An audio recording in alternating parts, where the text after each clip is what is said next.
నమస్తే. నేను సిరి.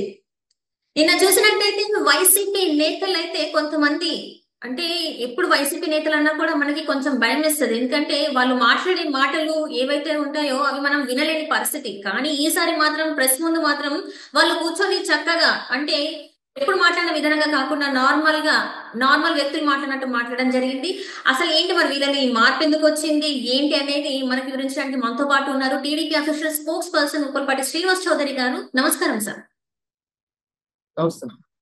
సరే, ఇప్పుడు చూస్తున్నట్టయితే మరి కొడాలి నాని కావచ్చు, వల్లభనేని వంశీ కావచ్చు, ఇలాంటి వాళ్ళు కొంతమంది వాళ్ళు నోళ్ళు తెరిస్తే ఎలాంటి మాటలు మాట్లాడతారో మనకు తెలుసు.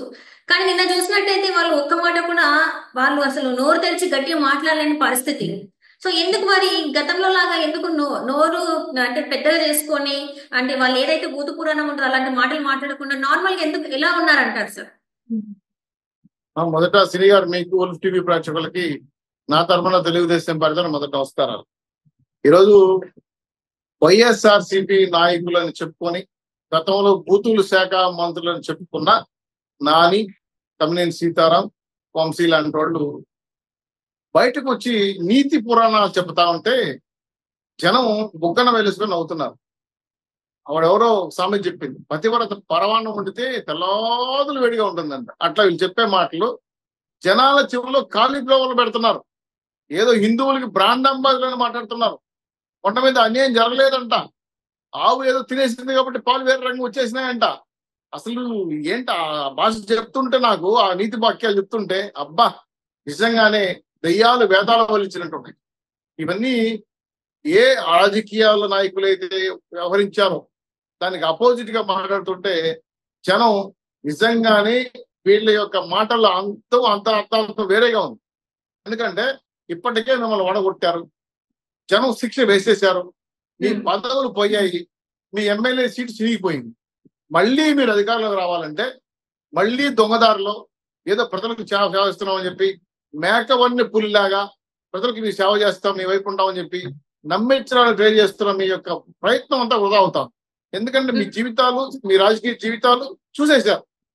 వంశీ శాసనసభలో ఏ విధంగా మాట్లాడాడు విన్నాం. సాక్షాత్ ప్రతిపక్ష నాయకుడు చంద్రబాబు నాయుడు గారి యొక్క మాటలు. అలాగే కొడాలి నాని మాట్లాడితే లంబోదాలు, అమ్మా నాన్న మాటలు, చెప్పరాని చెప్పుకోలేని మాటలు, మనం బాహ్య ప్రపంచంలో డిస్కస్ చేయని అంశాలు మాట్లాడిన ఒక దుర్మార్గ నీచ నికృష్ట నాయకుడు మా నాని. తమ్మినేని సీతారాం ఆయన స్పీకరో పాపరో తెలియట్లే మాకు. ఎందుకంటే స్పీకర్ గా ప్రతిపక్షాన్ని మాట్లాడిలా, ప్రతిపక్ష నాయకులు చంపేయమనే విధంగా బ్లాక్ కార్డ్ తీసేయమని చెప్పి లెటర్ రాశాడు. ఆయన అసెంబ్లీలోనే ముసిముసి నమోదు చేసి వాళ్ళ మంత్రులు ఎగతాలు చేశాడు. బాస్టర్స్ అని మాట్లాడాడు. ఏం మాటలు మీకు అర్థమైంటాయి. ఇంత దుర్మార్గమైన ముగ్గురు మాట్లాడుతూ ఉంటే చిలక పలుకులు అంతా బురకథ చెప్పినట్టు చెప్తున్నారు. అయ్యా తమ్మినేని సీతారాం, వంశీ, అలాగే నాని గారు, మీరు చేసే ప్రయత్నం అంతా కూడా మిమ్మల్ని నమ్మే పరిస్థితులు ఆంధ్రప్రదేశ్ ప్రజలు లేరు. మీ చీటు చిరిగిపోయింది, మీ రూపాయి ఎక్స్పైర్ అయిపోయింది. మళ్ళీ మీరు వచ్చి ప్రస్తుతం ముందు ముసలి కన్నీరు గారిస్తే ఎవరు నమ్మరు. మీరు జగన్మోహన్ రెడ్డి గారు భజన చేస్తారని తెలుసు. ఎందుకంటే జగన్మోహన్ రెడ్డి గారు ఈ రోజు తిరుపతి రాబోతున్నారు. హిందువులకి నేను బ్రాండా మీద చెప్పుకోవడానికి చేసిన ప్రయత్నంలో భాగంగా మిమ్మల్ని ఉసిపెలిపాడు. ఉసుకోని కుక్కల్లాగా మీరు లవ్ అని మాట్లాడుకుంటే మీరు నీతి వాక్యాలు మాట్లాడారు. సో అబ్బా బాబా ఏమి నాటకం ఆ నాటకం చూడలేకపోతున్నాం అమ్మా వాళ్ళ ముగ్గురు మాట్లాడిన మాటలు. ఎందుకంటే తెలుగు అంత స్పష్టంగా అద్భుతంగా నటనా చాతుర్యం తెలుసుకొని ఆ స్క్రిప్ట్ రాసిన దండం పెట్టాలి. ఎందుకంటే వీళ్ళు స్క్రిప్ట్ చదవరు కదా. చదువుతుంటే అబ్బా బాబా ఇలాంటి ఎమోషన్స్ నవ్వుతే నా భవిష్యత్. ఎందుకంటే ఆ విధమైన దుర్మార్గమైన రాజకీయాలు తెరలేపిన వీళ్ళు చిలక పలుకులు. అబ్బా బాబా స్వామి, ఆ డైలాగులు చూస్తుంటే బాధ కలిగింది. చూస్తుంటే ప్రజలు నవ్వుకోవడం కాదు, ఆశ్చర్యపడిపోయాం. వీళ్ళలా మాట్లాడతారా అనే విధంగా మాట్లాడి చూశాను నేను. ఆ నటనా సామర్థ్యం నాకు తెలిసి రామారావు గారు కూడా చేయలేము, అంత పెద్ద నటన చేశారు. సావిత్రి గారు వాళ్ళ ముందు తీసుకుపోతారు. ఇటువంటి నాటకాలని నీచిన సంస్కృతి కలిగిన నాయకుల్ని జనం నమ్మరమ్మా. జగన్మోహన్ గారు చేసిన తప్పు, వైఎస్ఆర్సీకి తీసుకున్న నిర్ణయాలు, రాష్ట్రంలో జరిగిన అన్యాయ అక్రమాలు మీరు ఓడిపోయారు. ఆ ఓటమి నుంచి బయటపడడానికి మళ్ళీ ఏదో చేసి మళ్ళీ అధికారంలోకి వచ్చి మళ్ళా ఆంధ్ర రాష్ట్ర ప్రజలు చేయాలి, దుర్మార్గం దోచుకోవాలని చేసిన కుట్ర జనం గమనించేశారు. మీరు కూడా ఇప్పుడు ఎవరైతే ప్రెస్ ముందు నుంచి మాట్లాడినారో దుర్మార్గంగా వాళ్ళు కూడా రేపు జైలు పోయే పరిస్థితి ఏర్పడతా ఉంది. సో వీళ్ళందరూ కూడా ఏంటంటే ఒక స్కెచ్ చేసుకున్నారు. ప్రజల్లో నిత్యం ఉండడం వల్ల, వివాదాస్పద అంశాలు ఉండడం వల్ల జైలు పోకుండా ఏమైనా ఆగుతామేమో అని ఒక నీచ సంస్కృతి తెరలేపారు. జనం నమ్మే పరిస్థితి లేదు. కొండ మీద ఆవులు తప్పుడు ఆహారం తిన్నాయని చెప్పి పాలు మారిపోయాయని చెప్తారు. నాకు డైరీ ఎక్స్పర్ట్ అని అడిగాను, సార్ నేను ఏదైనా ఆహారం మన పశువులు తీసుకుంటే పాలలో అది మిక్స్ అవుతుందని నేను ఒకటే మాట అన్నాడు. ఏంటి సార్ మీరు ఇలా మాట్లాడుతున్నా తెలిసి చదువుకున్న వాళ్ళు అంటే, ఆయన మా తిరుపతి డైరీలో ఉన్నాడు ఆయన డాక్టర్ గారు, ఆయన సారీ చంద్రశేఖర్ నాయుడు గారు డాక్టర్ అడిగాను పేపర్లో చూసి. ఆయన నవ్వుకున్నాడు. నవ్వేసి అలా ఏముండదండి, ఒకవేళ ఏదైనా తింటే కడుపులో విషం అయిపోతుంది, తనకు ఎఫెక్ట్ ఆరోగ్య ఎఫెక్ట్ అవుతుంది, పాలల్లోనూ అట్లా కలవదండి, పాలు చాలా స్వచ్ఛమైనవి, మీరు ఏ టెస్టులు తీసుకున్నా తెలుస్తాయని చెప్పి స్పష్టంగా దానికున్న ఈక్వేషన్ చెప్పాను. ఈ కొత్తగా వచ్చిన అడిమూడి సైంటిస్టులు మాట్లాడుతూ ఉంటే నాకు అర్థం కాల. ఆయన ఒక సైంటిస్ట్ లాగా డైరీ ఎక్స్పర్ట్ గా మాట్లాడుతున్నాడు. ఆవులు ఏమి తింటే అవి బయటకు వస్తాయంటే ఇంకేం చెప్పాలి, నాకు అర్థం కాల. సో ఈయన ఆవులు మేపాడా లేదా ఆవులు పాలు పిచ్చికాడా లేదా సేద్యం చేయాలి తెలీదు. కాబట్టి ఇవన్నీ కూడా ఏంటంటే వీళ్ళు చేసిన తప్పుల్ని కప్పించుకోవడానికి చేస్తున్న వృధా ప్రయత్నం. మీరు చెప్పే మాటలు కూడా జనాలు నవ్వుకున్నారు, మీ మాటలు కూడా జనాలు వినే పరిస్థితి లేదు. అయ్యా తమిళ శ్రీనివాస్ సీతారాం గారు, వంశీ గారు, నాని గారు, మీరు మనుషులు కాదని తేల్చేసిన తర్వాత మళ్ళా మీరు వచ్చి గౌతమ్ బుద్ధులు మాటలు మాట్లాడేది మాత్రం రాక్షసులు ఎవరు నమ్మే పరిస్థితులు, మీ మాటలు వినే పరిస్థితులు లేరు. కాబట్టి ప్రజలు చెదరించుకున్నారు. మీ రాజకీయాలకు కొలస్టాప్ పడిపోయింది. వైఎస్ఆర్సీపీ పోతే పోతారు. కాబట్టి జగన్మోహన్ రెడ్డి గారు తిరుపతికి వచ్చిన సందర్భంగా మీరేదో బలపరుస్తూ చేసిన ప్రయత్నం తుస్తైపోయింది. మీ ప్రెస్ మీట్లు కాస్త బూమరాం అయ్యి ఈ రోజు మిమ్మల్ని విమర్శించే పరిస్థితి పెడతాను. కాబట్టి మీ యొక్క దుర్మార్గమైన మాటలు కట్టిపెట్టండి. మీ మాటలు నమ్మే పరిస్థితి లేదు.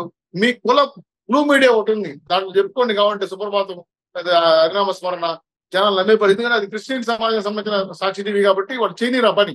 కాబట్టి ప్రెస్ మీట్ పెట్టేది మేకపోతు గంభీర కార్యక్రమాలు మొదలు పెట్టారు. సో ఇవన్నీ కూడా చిరక్ పలుకులు, ఈ దుర్మార్గ తప్పులు నమ్మే పరిస్థితి లేదమ్మా. వీళ్ళు ముగ్గురు కూడా ఎక్స్పైర్ అయిన నాయకులు, వీళ్ళు ఆంధ్ర రాష్ట్రానికి అవసరం లేదు, చేయాలనే ప్రయత్నంతో వృధా అవుతుంది. కాబట్టి తస్మత్ జాగ్రత్త. హిందూ సామాజిక రాజకీయాల్లో మీరు ఇటువంటి తప్పుడు మాటలు మాట్లాడితే మీకు ఆంధ్ర రాష్ట్రం తిరిగి హక్కు లేదు, ఆంధ్ర రాష్ట్రం తరిమి కొట్టాలని హెచ్చరిస్తుంది.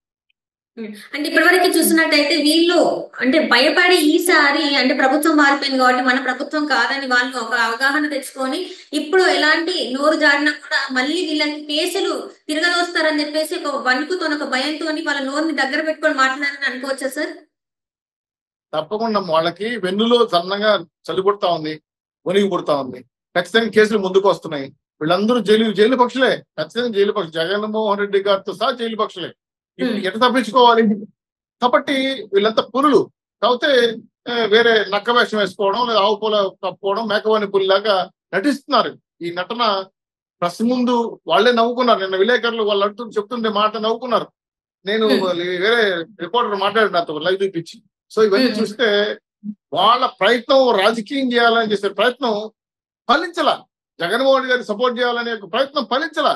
సో వాళ్ళకి అర్థమైంది వాళ్ళు మాట్లాడే మాటలు ఇవి నీ మాట్లాడే మాటలు కాదు, ఇది సొంతంగా మాట్లాడినా నేను ఈ స్క్రిప్ట్ చూసి ఏం చదవాలో అర్థం కాక తత్త బిత్తమానకు పరిస్థితి పడతా ఉంది. సో స్క్రిప్ట్ రాసిన స్క్రిప్ట్ ఆయన ఎవరో కొత్తగా వచ్చాడు, ఆయన పేరు కూడా నాకు తెలీదు.